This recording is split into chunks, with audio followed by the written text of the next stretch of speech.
Property values are affected by a number of factors, not the least of which is a high-quality school district.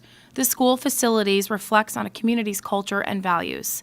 On December 4th, there will be a vote on the proposed middle school reconstruction and district-wide improvements initiative. This capital project includes many important parts, such as kitchens. At Putnam Valley Middle School, we're still using the original kitchen built in 1972. As you can see, it's so small. Because it is so small, our middle schoolers have limited food options.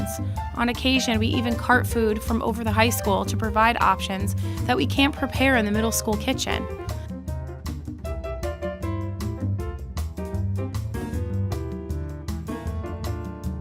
As part of our district-wide improvements, we plan to significantly increase the size of the kitchen in order to provide healthier cooked food options.